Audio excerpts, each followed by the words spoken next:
Hello and welcome to Reeltv, where we talk about the latest film and TV news. I'm your host, Lindsey Lorifus. And I'm also your host, Ryan Mills. And we will be discussing classic films. So let's see. I looked online at the top 100 classic movies, and the first one that they had was the Wizard of Oz. Now, 1939, obviously. Now, what do you think when you hear of the Wizard of Oz? What do you think? I think of Judy Garland and Somewhere Over the Rainbow and that timeless song that everyone still knows nowadays. Yeah. I picture Munchkins popping up all over the place, and it's just a fun, family-friendly film. And well, look at all that alliteration. That's pretty exciting. And I'm just so glad that that film has really transcended across many generations, and it should. Yeah, especially because they went from color to black and white, and then they oh my gosh, black and white. Whoa, Lindsey, what's happening?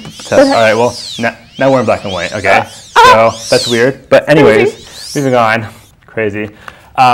So what do you think of the prequels and kind of sequels maybe of what they're doing with Oz, the Great and Powerful? I didn't really like that film too much.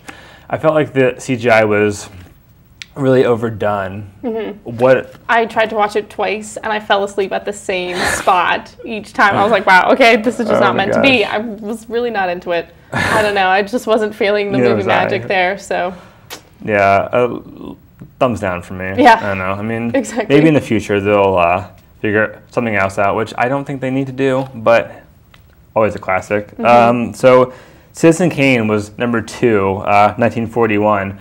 I loved Citizen Kane. I watched it for film class, and I learned so much from that film, and I finally found out where the quote "rosebud" came from. I mean, have you ever seen the film? No.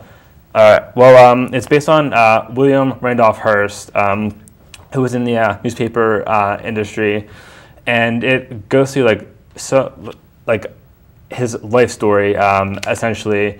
And when I think of Citizen Kane, I think of the big text, because it opens with huge font, and that's all that you see on the screen. So that was one of the things that made people remember it. I mean, I'm not sure how significant that is now, but what reminded me of that somewhat recently was also the Conjuring. Have you seen the? Oh yes. Yeah. So the big text, only that on the screen is significant from the film. So let's move on kind of quickly, because we have limited time.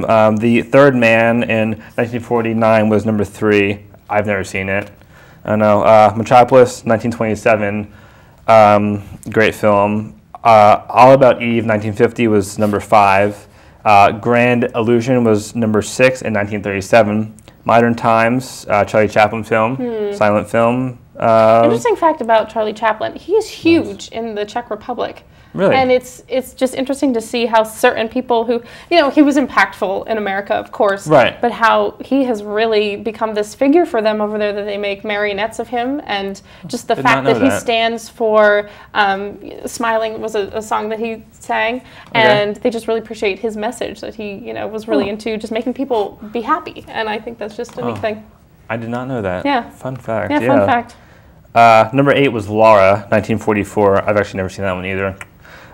King Kong, of course, 1933, and then number 10 was North by Northwest, 1955, by Alfred Hitchcock here. Yes. All right, and speaking of Alfred Hitchcock, we're big Hitchcock fans. The most well-known films of his are North by Northwest, The Birds here, Psycho, my personal favorite, yes, 1960. my favorite too. Oh my gosh, Vertigo, Rear Window, Rope, and Shadow of a Doubt. Now, which ones of those have you seen, though? Yes, Psycho definitely is by far my favorite. I do also love Rear Window with Grace Kelly. I'm a huge fan of the blonde bombshells of that time period. Yeah. You know, like Marilyn Monroe with Gentlemen Prefer Blondes, and Doris Day with The Pajama Game, and that musical, and so fun. And Tippi Hedren, of course, in The Birds. Right. Iconic film. Yeah, definitely iconic. And I just feel like he had a fascination with necks. You know, as I was thinking about what I've seen in his films, because he's always panning in really close to someone's face, of course, and like they would crane their necks differently in order to represent birds, of course, but it's just interesting of like all the body parts that were highlighted. I feel like necks were something that he was really into. Yeah, I mean, I feel like it makes sense with most of his films. He's iconic in himself. Like he's what like made me like appreciate film so much, and more so with Psycho, with Janet Leigh, and I forget his name. I forget the main actor who played Norman Bates. But anyway, yeah, like that film like made me really appreciate the aspects of film, and it's Anthony Perkins. That's it. Anthony Perkins. Anthony Perkins. All right. Well, now you can sleep at night. Yeah. Right. Hopefully. All right, so we have to wrap this up, but the season finale of our show today, my last ever episode. Oh my goodness. Tears coming on. But we will see you later on for news and trivia, followed by the Amazing Spider-Man 2 discussion. Stay tuned.